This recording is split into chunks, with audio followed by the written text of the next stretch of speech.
UTV Live at 6 to be brought to you from Havelock House, a building which has been home to UTV for almost 60 years and a place that holds many treasured memories. From Monday, we'll be broadcasting from a state-of-the-art news centre in City Quays 2. But before we bid our final farewell to Havelock House, our correspondent Jane Lockry's been taking one last stroll down memory lane. 26 years ago, I walked through the doors of Havelock House for the very first time. It was both an exciting and daunting experience because I knew so many household names had walked through these doors before me. Work began in this disused Victorian warehouse on the Ormo Road in 1958. A year later, Ulster Television was born. Good morning, this is Ulster Television. The paint was barely dry when the cameras first began to roll here on Halloween night. The first voice anyone would hear broadcasting from Havelock House was that of the Hollywood star Laurence Olivier. Good evening. It is my privilege, my rare privilege, in fact it is my unique privilege, to be the first person to appear before you on Ulster Television. This famous actor must have sprinkled some stardust over Havelock House, because Ulster Television went on to entertain audiences for over half a century.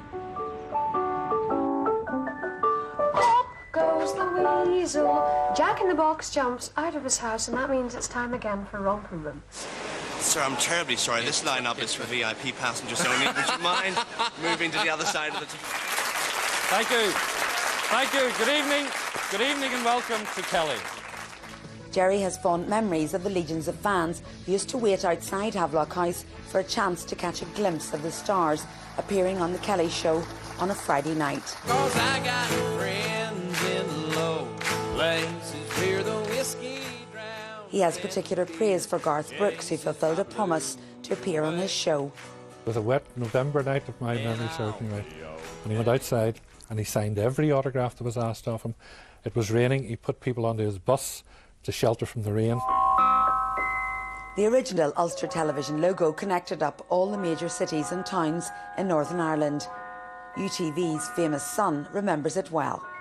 The reason I remember it is that we had at home a coat hanger which was the same shape, and it had these points and these dots, and you would hang the coats on different levels. Do I look okay to do this early in the morning?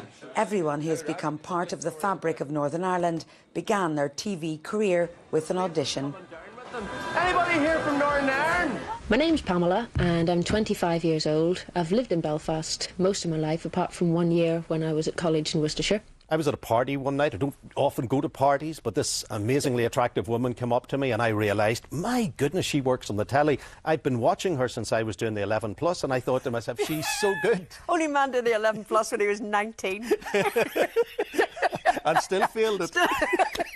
But Pamela did suggest to me, apply for a job as a continuity announcer. Good afternoon. Sport now. Snooker first. Dennis Taylor has just gone into action in the quarter-final of the World Championships against Steve Davis at the Crucible in Sheffield. UTV has always prided itself on its news coverage. Reporting on the Troubles was particularly harrowing, but even in the darkest of times, the spirit of the people inside Havelock House prevailed. Gordon Burns, David Dunseith and I would play the likes of Trevor MacDonald and Gerald Seymour, the ITN brigade, at a game of cricket.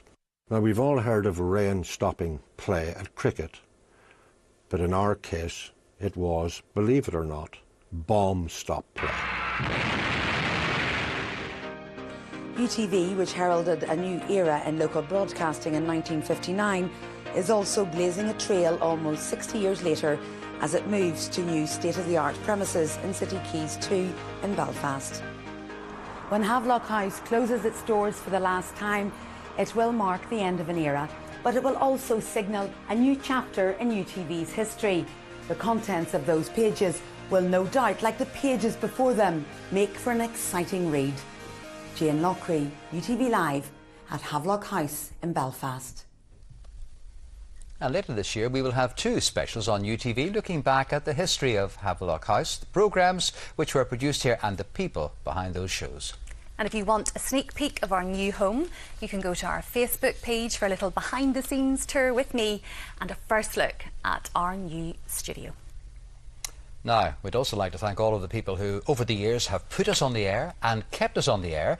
And to you, our viewers, the journey continues. Well said, Paul. Now, next to another man with happy memories of Havelock House, our very own Frank Mitchell. In a sentence or two, Frank, what are you thinking tonight? Yes, it is one of those nights that we look back with great pride. I remember my dad said to me when I first came here, he says, how high can you go in that place? And on the last night, I'm on the roof, so you can't beat that. In the sun, enjoying the sunshine. Not like everyone, I must say. I've been talking to the farmers and the growers. They have their worries and their concerns. And of course, we have the situation with Northern Ireland Water introducing the hose pipe ban. We've a tinderbox countryside. We've got to be careful if we're out and about because there's no sign of any rain whatsoever. And of course that means too, Frank, that hosepipe ban, which you mentioned there, it's come into being at, well, just under half an hour ago. And it looks like it may be here for a while. It could be here for a while. There's no rain expected apart from an occasional skiff in the west between now and the 12th of July. Let's check actually the details for how good this weekend is going to be, and it is going to be good. Well, it's all been quite emotional for us today, but here we are nearly at the end of this broadcast. But as you said, the journey continues. Now, you can stay up to date with the latest developments on our website. That's itv.com/UTV. We're on Twitter and Facebook too. The ITV News continues with Charlene White. But now from all of us here, have a very good evening, great weekend, and UTV Live at 6 returns on Monday. Bye-bye.